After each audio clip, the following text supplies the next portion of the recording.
everybody, and thank you so much for joining us tonight. I'm Ellie Hayes. I'm the Executive Director for Missouri Cures. Our organization works to promote and protect research across Missouri. And Brews Breakthroughs was an idea that I had in 2019 when I was out in the community and I was meeting with people, and I would say, Missouri, we promote and protect medical research in Missouri. And the community would say, we do medical research here in Missouri? So yes, a lot of it. And so I had this idea to bring researchers to community spaces and to discuss research in a very accessible way. And that was kind of the idea behind our Brews Breakthroughs. And they've been really well received, and we're really grateful that you are all here tonight. I appreciate it. Thank you so much for joining us on our webinar. I apologize again about the kerfuffle at the beginning. I'm going to introduce now, well, first of all, I'd like to thank both BioKansas and KC-RIBS for their partnership for this event. And I'd like to thank Cinderblock for donating this space for us. It's really a beautiful and amazing space. And thank you again to BioKansas for our beers tonight. We're so very grateful. Oh, there we go. Maybe. Yay! And I'm going to turn it over to Kevin. Kevin Mills from BioKansas is going to tell you a little bit about them. Thanks, Ellie. I'm Kevin Mills. I am the president and CEO of BioKansas. And I, first of all, thank you all for being here. These events are really terrific. We love being able to bring science out of the community, bring community science, and really showcase some of these talented people who are really amazing things for happening all around the area. Thank you. We also really do appreciate Cinderblock for the hospitality. This is a great space. The beer is terrific. For those of you who are having a beer, if you didn't already know, there is a tab there for you under BioKansas, so please use that. So BioKansas is really happy to support Brews Breakthroughs and to partner with KC-RIBS and Missouri Cures to put on these events. These are so much fun. I mean, what better way to spend a Monday evening? BioKansas has been around for about 20 years and is an organization, a nonprofit organization that supports the biotechnology industry and biosciences education in Kansas. You can think of us as sort of the Chamber of Commerce for biotechnology in the state of Kansas. So we work with biosciences and life scientists of all stripes and all kinds, from basic researchers doing laboratory research at our incredible universities to the scientists that are out there creating new cures and new medicines, to those who are inventing the next generation of biofuels or using the tools of biology to revolutionize manufacturing. We really are excited about and passionate about growing the biosciences in the Midwest. I personally think that the middle part of the country is the next big hub of biotechnology, the next big biotechnology and medical technology revolution. And so it's a real pleasure to have everyone here to participate in that, to hear about it, to join us, to celebrate it. And we really appreciate everyone for being here with us tonight. So thanks. I don't have that much. Probably don't want to hear me talk. See the speakers. Oh. Okay. Thank you. But my name is Aaron. I'm part of the executive committee with KC-RIBS, and that is an acronym. It's not ribs like the meat, even though barbecue, Kansas City, I know that's very prominent to a lot of our hearts here. But it stands for Researchers in Biomedical Sciences. And really our main goal is just to bring people together to come to events like this, both academic partners, industry partners, and government partners, so we can connect and have fun and also drink beer. But with that said, we have Cameron as well as Darby. They are both on the executive board committee, pardon me, I can't speak tonight, at KC-RIBS. But thank you so much for coming, and we're looking forward to some great talks. And can I hand it over to Bethany, or do you want to say something? Oh, okay. Oh, good.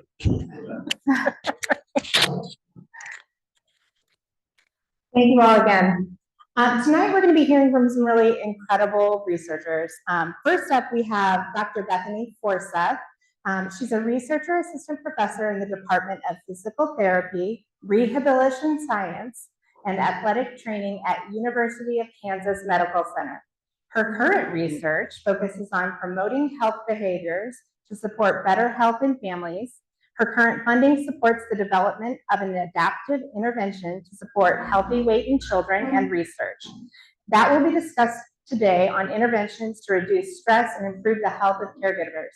With her presenting will be Dr. Amy Bodde. She's a research assistant professor at the Department of Internal Medicine at the University of Kansas Medical Center.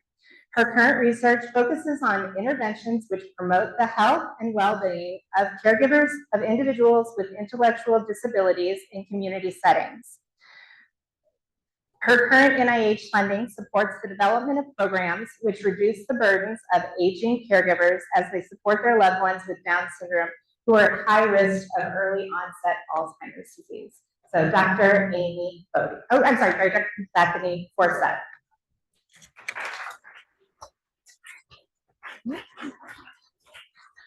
Awesome, thank you so much to Missouri Cures, KC Ribs, and then KC Bio. Just all of this is such a cool event. And I was at the last one a few months ago, and I think this is such a unique kind of environment and setting. I'm just excited to be able to share my research with everyone here. So I study a lot of family health behaviors, and then also how those health behaviors impact health outcomes. And tonight we'll be talking a lot about Down syndrome or individuals with intellectual disabilities. And so those individuals with Down syndrome or intellectual disabilities have a lot of unique caregiving needs. So they might need additional therapies like occupational therapy or speech therapy.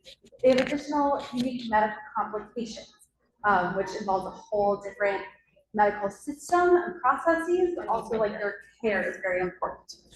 They might have different educational systems that they get to go through or living situations. And someone needs to help them navigate all of that. And that's where the caregiver comes in. It's commonly a parent or a sibling caregiver. And so I'm really talking about like family caregivers rather than paid caregivers in this talk. But helping that child or that loved one with Down syndrome or intellectual disability navigate all of these is really burdensome and stressful to those caregivers. And that caregiving is a lifelong commitment because those caregiving needs don't go away and they might actually increase, which is something that Dr. Bodde was talking about right after me. And so that continual burden and stress on that caregiver ultimately impacts their health. We see that caregivers or parents of kids with intellectual disabilities have higher burdens of overweight and obesity, higher burdens of type 2 diabetes, cardiovascular disease, and then adverse mental health. So think depression and anxiety.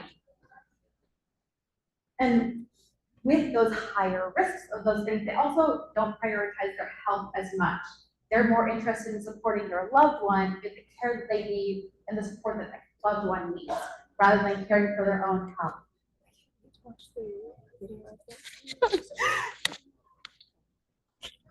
So, along with that, when you look at the family unit,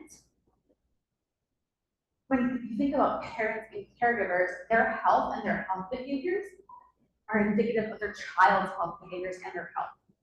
And so Amy and I are very invested in supporting these caregivers. We kind of think of it like a double bonus. If we can support this caregiver and reducing their stress and improving their health and their wellness, hopefully we get that double bonus of supporting their loved one, improving their health as well and their health behaviors. So with that kind of thought process in mind, Amy and I developed our intervention called Care Well. And so we asked caregivers to come in for 12 weeks, 2 hours a week, which is a long time. We know that, it's a big task.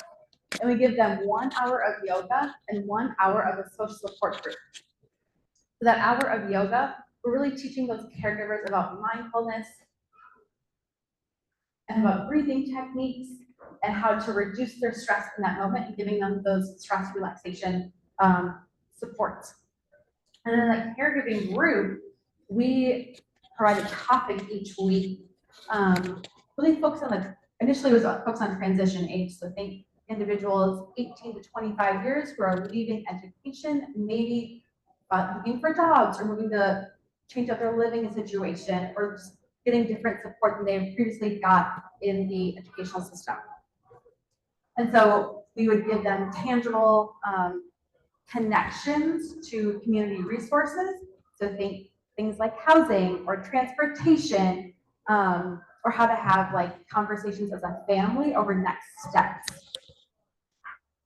And with that, what we really found is that the caregivers really, I think, appreciated the resources. They really enjoyed talking to each other about their lived experiences over what works, what doesn't, what are the tips and tricks to navigate this, and like other considerations in that process.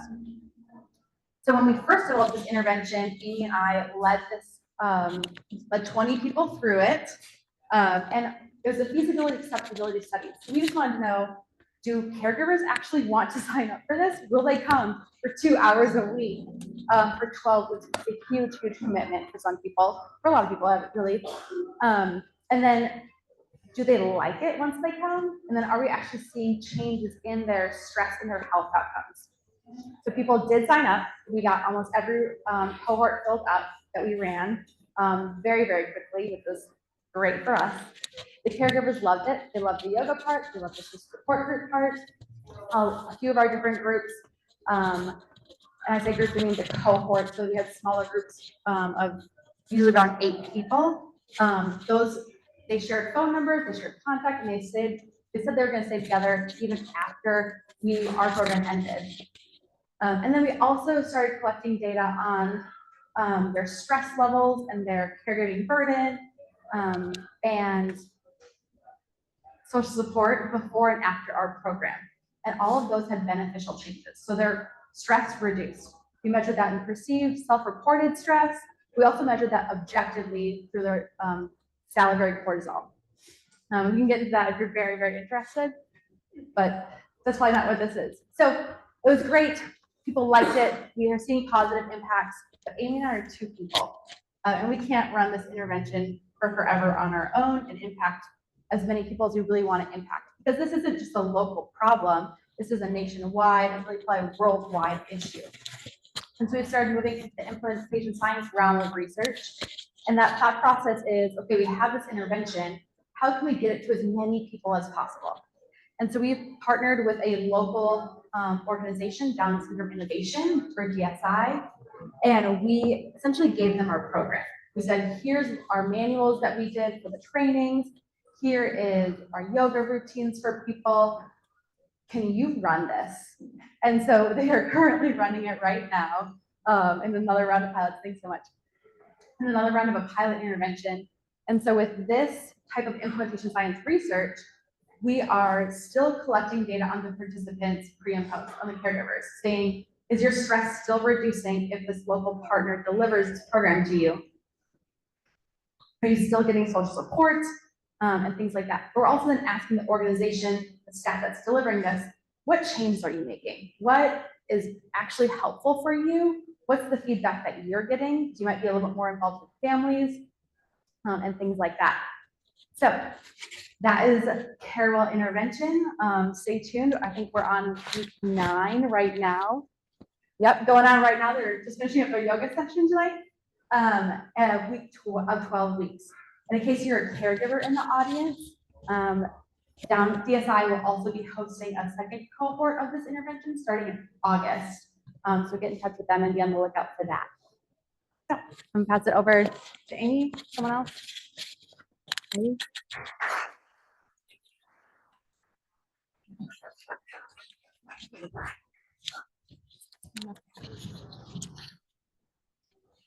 Okay, thanks everyone for being here. And as Bethany said, one of the questions we were asking in the implementation pilot at Carewell that's happening at DSI was, will caregivers sign up? Do they perceive this as a need?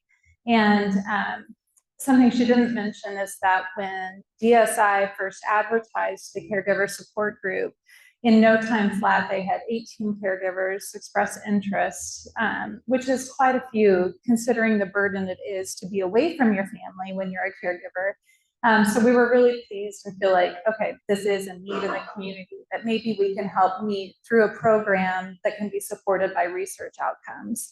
So we're excited about that.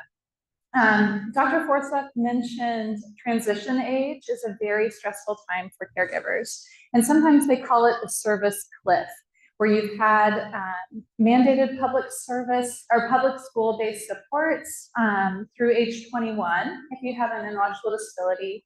And then after that, sometimes they call it falling off the cliff, or the bus stops, then what? And there's a whole lot of new services you have to navigate in the community for adults. So that's a hard time. But another difficult time for caregivers, especially caregivers of people with Down syndrome, is the time of aging. So a wonderful thing we know about Down syndrome is the lifespan has more than doubled in the last few decades. It's really expanded dramatically. So a median lifespan for a person with Down syndrome in the 1960s would have just been 4 years of age because of a high rate of congenital heart defect. So not a lot of people would live a long life. But now with good medical care, people with Down syndrome live to their 60s on average. Unfortunately, we also now know that people with Down syndrome have a really high, ultra high risk of Alzheimer's disease, early onset. And so this is contributed to by the triplication of the 21st chromosome, which carries the amyloid precursor protein, which promotes accumulation of amyloid beta in the brain. So that's kind of the leading reason we understand that people with Down syndrome have early onset Alzheimer's disease. And really, if they live into their 60s, it's a 90% rate, and it's now their leading cause of death. So this is a very serious thing that families are facing, a very difficult transition, especially for parents who are also older when their adult child with Down syndrome may be facing this risk. So the average age of diagnosis is about 53, with the kind of pathology of that amyloid beta accumulation happening in their 30s and 40s. So a lot of these caregivers did not necessarily know that their child with Down syndrome would be facing this, or even have a chance to live this longer life. So a very serious time of support needs. And so thankfully, there is support right now from NIH and other organizations to try to work on this. And KU, especially the Alzheimer's Disease Research Center, has some really cool projects looking at prevention, pharmaceutical trials, lots of angles to try to help solve this for people with Down syndrome. But one thing I'm really interested in is, what about those caregivers?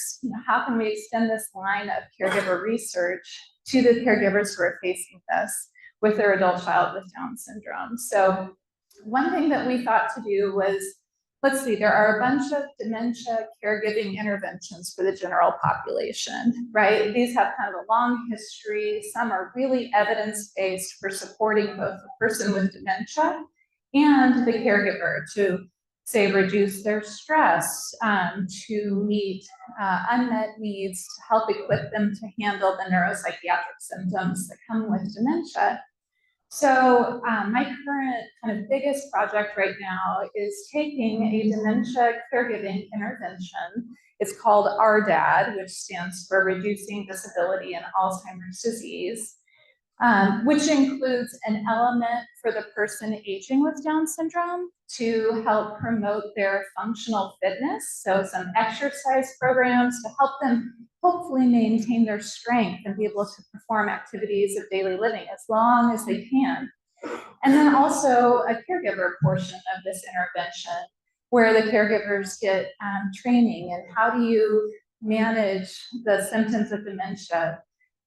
A lot of caregivers, a lot of family caregivers still have their person with Down syndrome living with them into adulthood. So this is a very real thing that families are facing.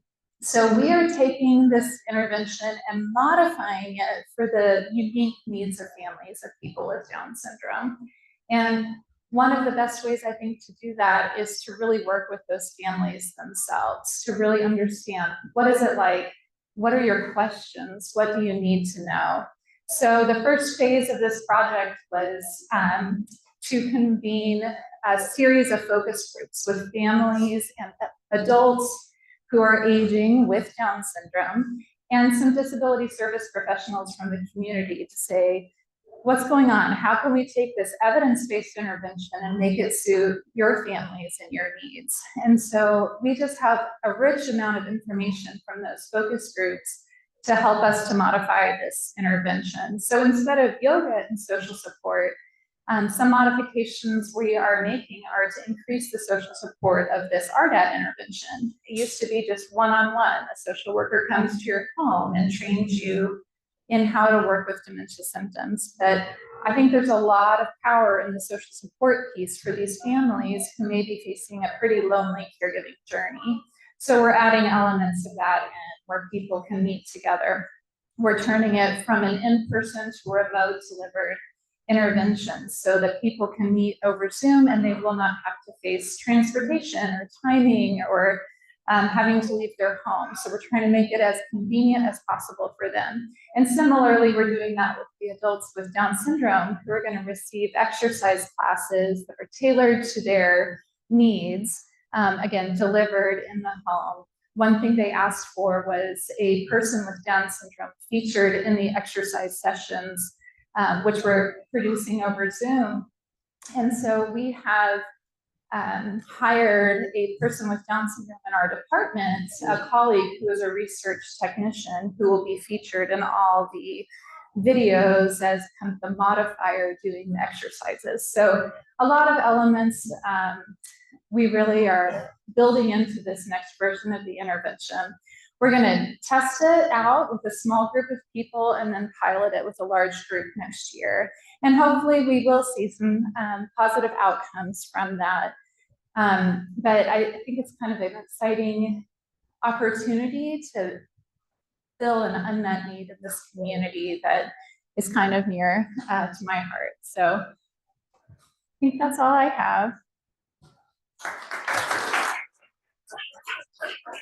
Thank you. Thank you, Dr. Bodde and Dr. Forseth. That was amazing. And next we have Dr. Elin Grundberg.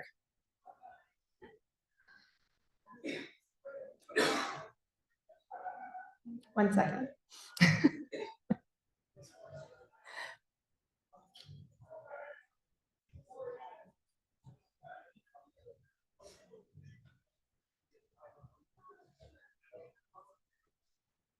Apologies, one second. Dr. Elin Grundberg will delve into the power of genomics and epigenetics, uncovering the genetic and environmental factors that contribute to conditions such as early onset Alzheimer's in individuals with Down syndrome and recurrent pregnancy loss. So thank you, Dr. Grundberg.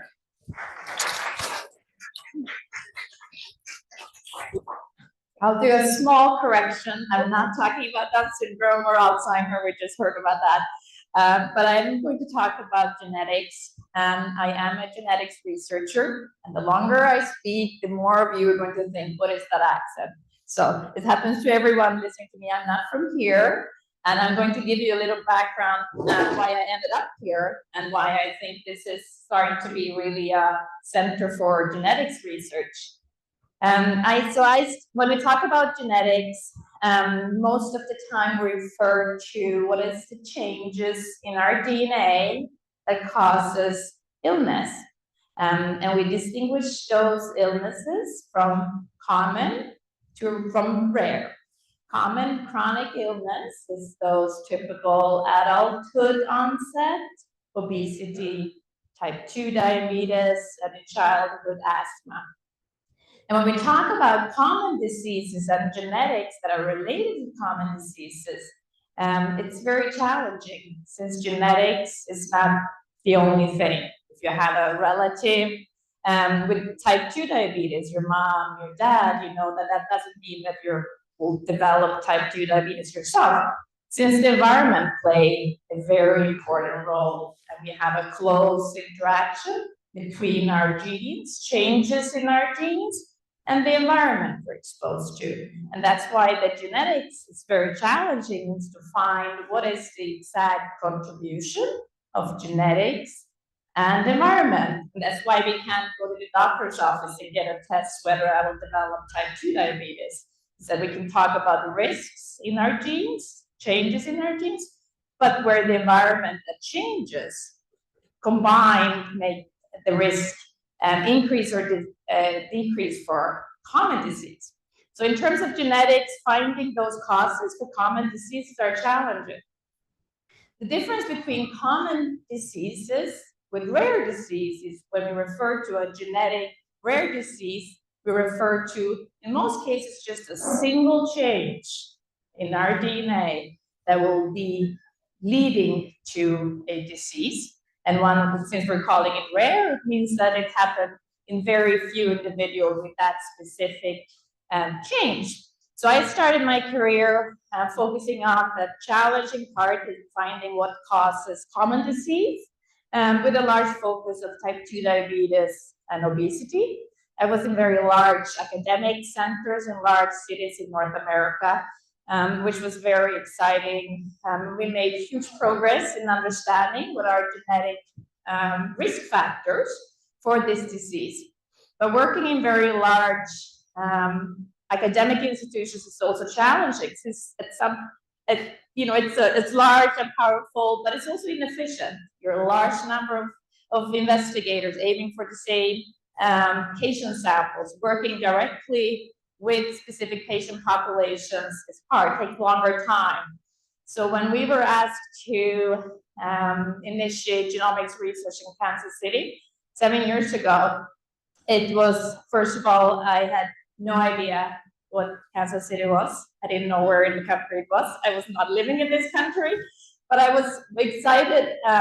Me and my husband was very excited to hear about the possibilities and why they were interested in initiated genetics and genomics research, and especially in the pediatric population. I had spent 10 years focusing on adult diseases and chronic disease, and I was very excited to see, well, pediatric conditions are perhaps where we need to do more of the genetics research and finding more answers. Pediatric rare disease had, at that time, only 20% diagnosis rate, meaning that just one in family that had a child with a suspected genetic disease got an answer. And it also took very long time to establish, to find that cause, up to 7 to 8 years. And in genetics, it's really not only accessing patients, working with families, it's also largely related to technologies.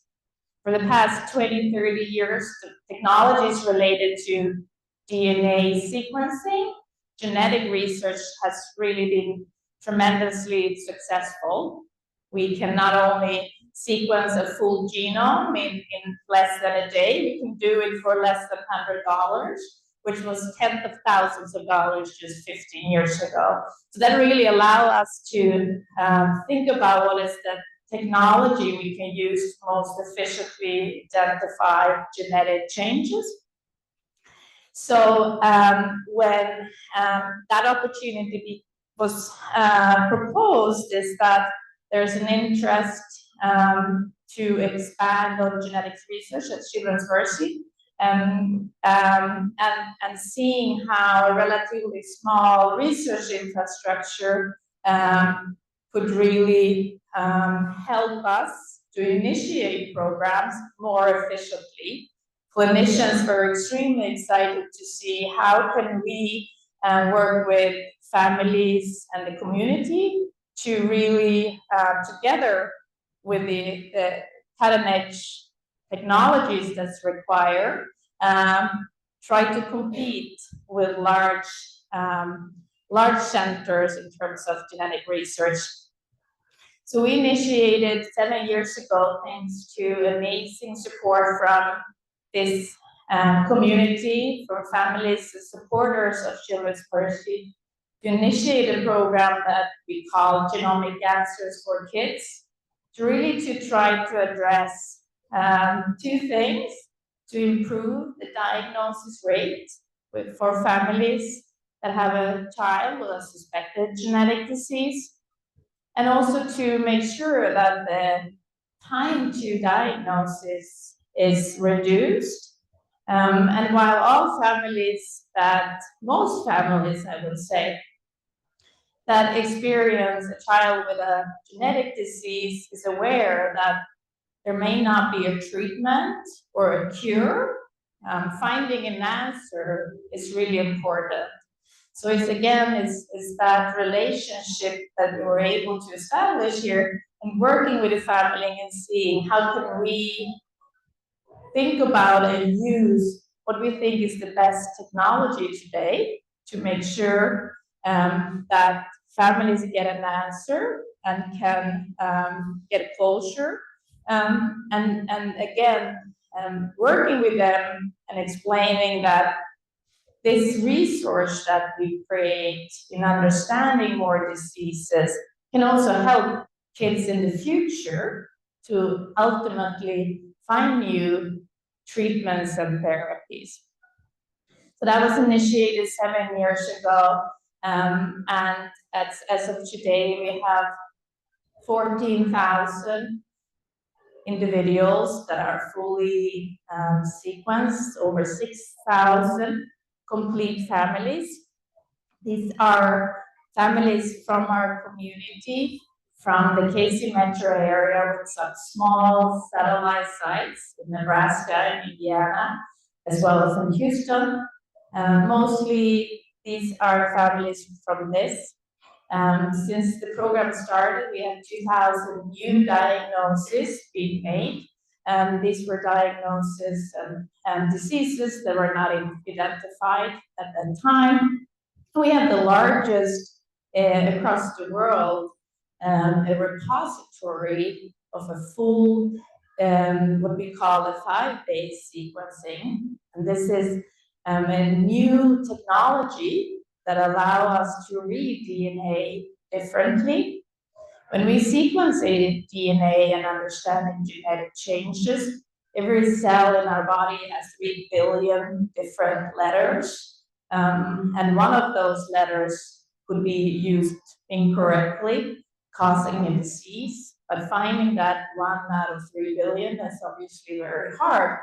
And as well, that with 3 billion letters, that can fit in a cell, so our DNA needs to be condensed in order to fit in our cells that are extremely small.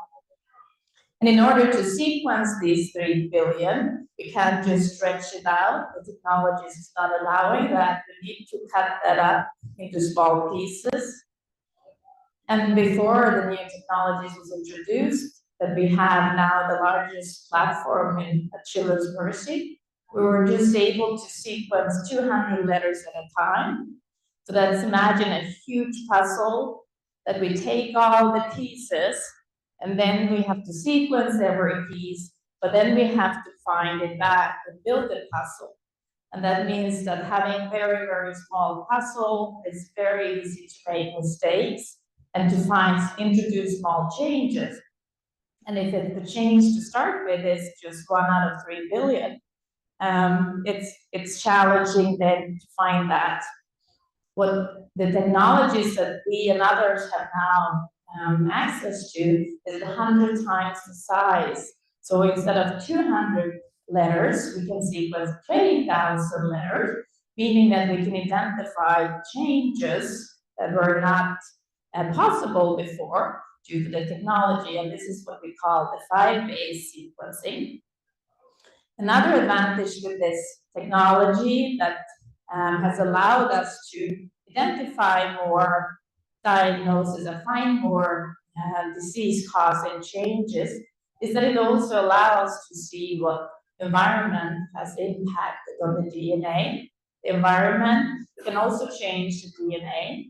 If we get an infection or specific nutrition, it can cause changes.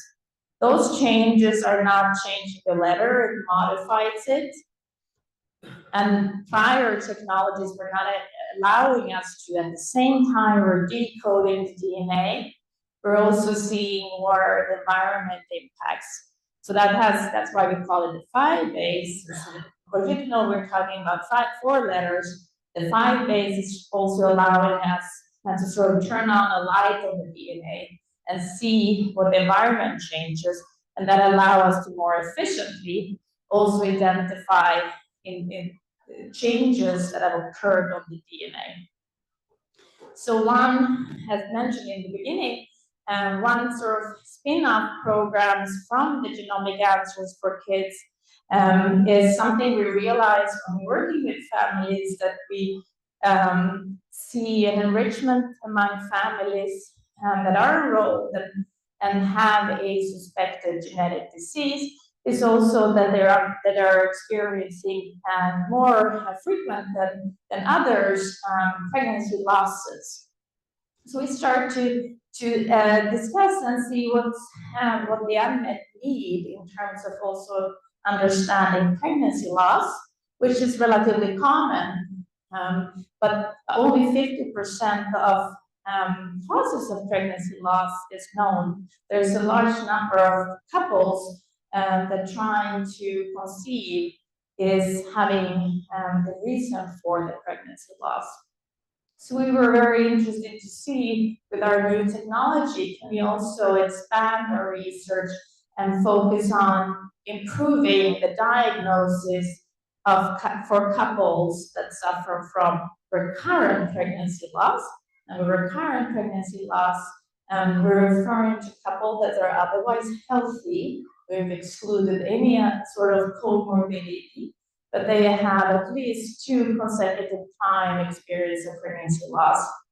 So we work with the KU Medical Center and their Center for Advanced Reproductive Health to work with couples for us to be able to apply our technology and understanding and improving pregnancy loss. Since the introduction of the broader Genomic Answers for Kids program, we are now federally funded across 3 large areas, and we see a continual. We'll see what happens with the new budget. But as of now, we have our recurrent pregnancy loss completely funded by the NIH, and we have 2 spin-off areas within the same program. That is now, so that's for us to tell the donors to our hospital who believed in the program and made it possible, that now we can start to see also some attraction from external funding. So I think my time is up. So I'll stop there, and thank you all for your attention. I'll be happy to take questions.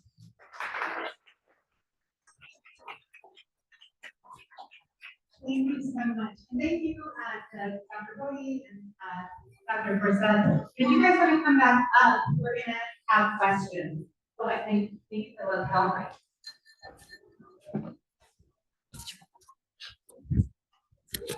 And what I thought we might do, since we apparently just have the one mic working, I think we'll just stick with the one. And we'll have questions from the audience, and also if you have a virtual question, please go ahead and enter it in the chat, and Chelsea's gonna keep an eye on those, and then just pass both mics around. Does that work? Okay, great. Who has a question? What's your question? I have a question for Dr. I was curious what your workflow is generally for start like whole exome and then go whole genome. And I'm going to pass this to you, but would you repeat the question? Thank you. Yeah, that was a great question. The question was the approach to these technologies, and that just brings up that there's a lot of different options. Patients are dependent on their, if there's a private insurance, or depending on the insurance companies think is best, and sometimes that just dictates what the patient is able to have clinically. So our approach is that when there's a family that is eligible to participate in our study, meaning that they have a clinical indication of a genetic disease. At the same time, they go through their clinical care, where either a genetic counselor or another provider is making the clinical orders to their for their care. At the same time that is being done, they're also introducing our research study, explaining to family that this is a research study, which is no additional cost for the families or for the patient, that may allow higher resolution analysis to their care. And we have clear guidance.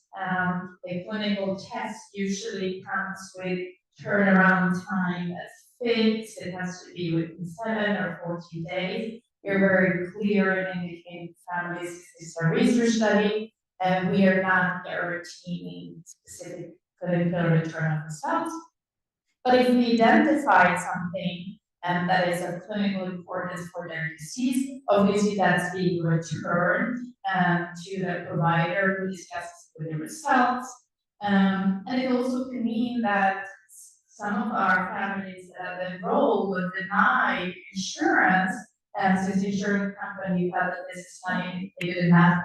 So they're going to be denied clinical tests, but since they were enrolled, we could pursue and actually identify a genetic diagnosis. We were able to publish that data, again, to building up evidence that there's a larger number of genetic tests needed to improve the diagnosis rate. We personally don't do any whole genome, we go directly into the 5 days, but it would indicate that the patient has short read or exome based on insurance. Very long answers. Does anybody else have a question? Oh, can you pass over the other mic? Yes, right in front. I'll get you next. Anyway, how do you convince a caregiver to participate in the program? You know, I have somebody in mind that's just afraid to leave her husband. She doesn't think she can ever do that and does not do Zoom. You know, what's the best way to approach this? Please repeat the question.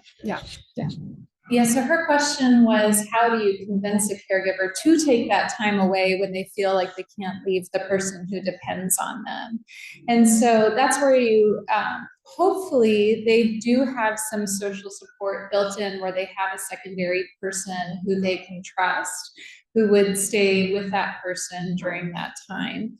We also have tried to do our Care Well intervention in tandem with a program that was for the person, in this case, people with intellectual disabilities who were taking a cooking and fitness class.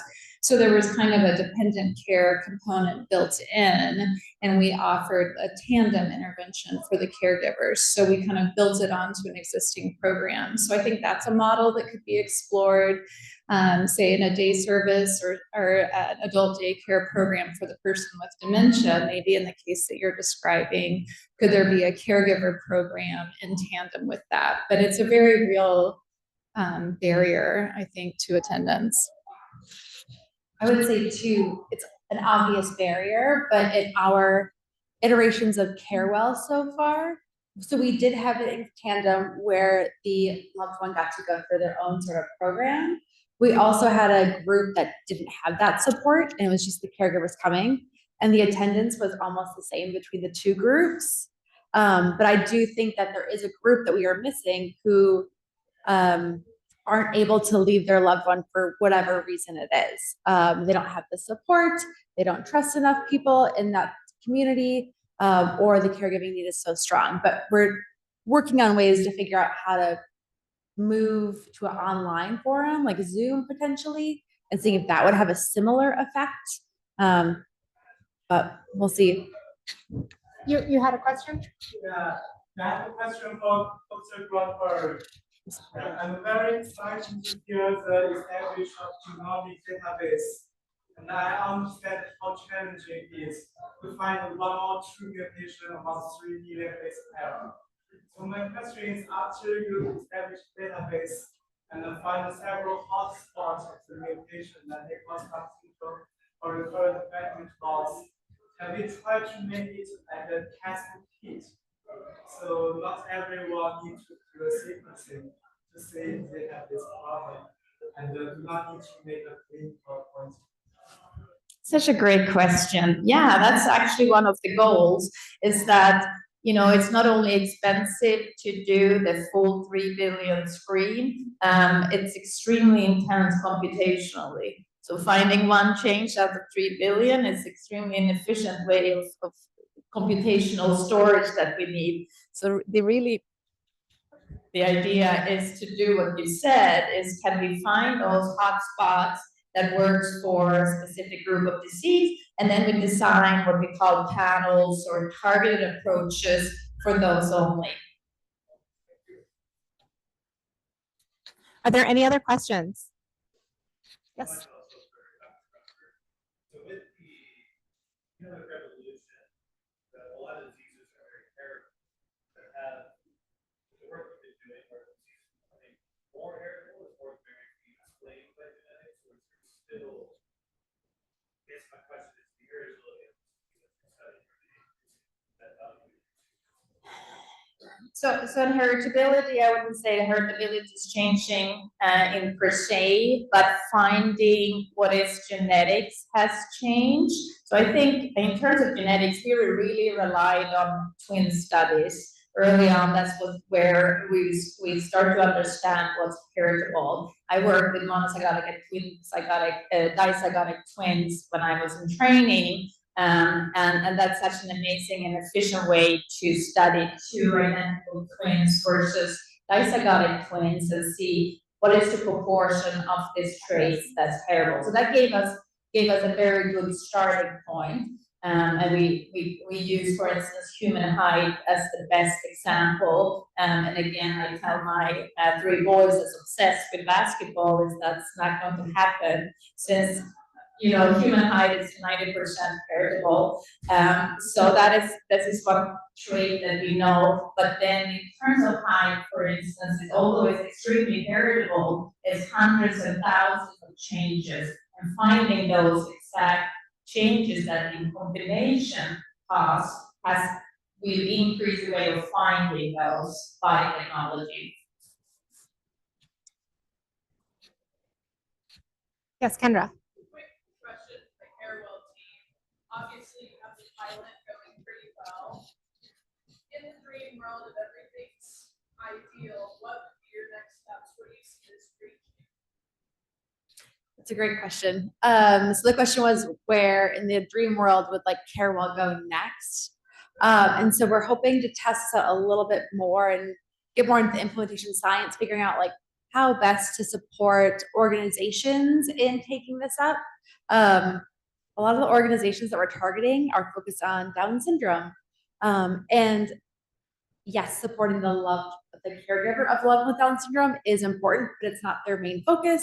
It's not reimbursable in any way. And so like, do they have capacity to take this on? What does that look like?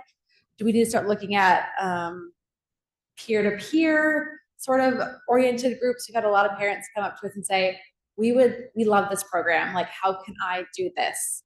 And so we're trying to figure out how to move that in different ways and figure out, the best strategies to support like local groups of this being taken up. Anything else? Yeah, I'll just add that our next, like any early career researchers, we're like plotting our R1 strategy. And, our next plan is sort of in this hybrid realm of where we're still studying the effectiveness of the intervention and studying how it can be implemented into the community. We love to do things that are close to the community instead of this long translational pipeline that takes so long. So we're thinking about that, but also trying to think of other ways we can increase the efficacy of the intervention to improve caregiver stress and mental health outcomes. So do we need to add like a brief psychotherapy component to it? Should we add cognitive behavioral therapy? You know, what other components could bolster our intervention? So that's kind of another line that we want to explore in the long run. We have a chat question. We have a question from the chat. This question is for Dr. Grundberg. Is there a program that allows sharing of de-identified genetic and/or clinical information specifically for researchers interested in secondary data analysis? My questions are just amazing. And this just reminds me that I miss important things, but luckily the questions reminds me about this. So one important aspect, and that we've been really a strong advocates for, is data sharing. And we haven't seen that a great deal from larger genetic focused centers. We have to be very responsible how we share data, but it also really allows, if a disease can only be identified as is seen in 3 families, if everyone sits with their data and not sharing, we're not going to find that new disease. So data sharing is an extremely important aspect, and we do that, and we're in fact the largest data share in genomics research in this country, and most recently got attention from the NIH that we actually found very little area in the Midwest are the one that share data the most. And we do that through very careful repository where the end user has to send a proposal and indicate this is only being done for genetic disease. At the moment, we're not sharing data for any other purposes, and obviously not insurance company or any other misuse, but focusing on the purpose of genetic disease, and that's being done then to be identified. I don't know. Sorry. Yes, Kayla, one last question. So if you have all these new diagnoses coming, I know there's a lot of people that talk about the city of health for rare disease. So I'm wondering if you can talk a little about the trickle down as far as like if there are specialty clinics or patient groups like Turner syndrome, TSC that you've seen kind of established from this GA4 and how that makes grow. Yeah, I think that's a great question, and we see a lot of this attention from the work that's being done at Children's Mercy and the Genomic Answers for Kids, and that's just those different spin-off area. And we do think that Kansas City is becoming a hub in genetic research, not only for the federal abortion being supported in genetic research, but also, as I said, with the number of users that use the data. And as you mentioned, we are seeing multiple different clinics, the TSCs, but also Down syndrome, which I think is a good example of when we started that, we realized that in terms of Down syndrome and the genetic testing that's being provided with families with Down syndrome, it's one genetic test. That's just to see if it's 2 or 3 chromosomes. Now we know through a lot of work that you guys do, and Alzheimer's just one example, that the individual with Down syndrome has also other challenges. And we think that individuals and families with Down syndrome should also have additional genetic tests as indicated. So I think many different areas maybe not considered as a typical rare disease is actually included and being highlighted to benefit from this work. Are there any other questions before we wrap up? Sure. At what point does genetics get added to any specialty therapy? So when it comes to rare disease, is included in many different very different specialties. But we also see in adult conditions that's being considered more and more in neurology and cardiology. And again, those are listed mostly focused on rare disease. What we start to see maybe being considered these tests is whether common changes to chronic condition may be able to be used in combination with traditional. It's not there yet, but we do see efforts that we can screen and combine what we call genetic risk scores with, for instance, cardiovascular risk factors. It's not there yet, but I wouldn't be surprised if that's also being done in the near future. Thank you so much.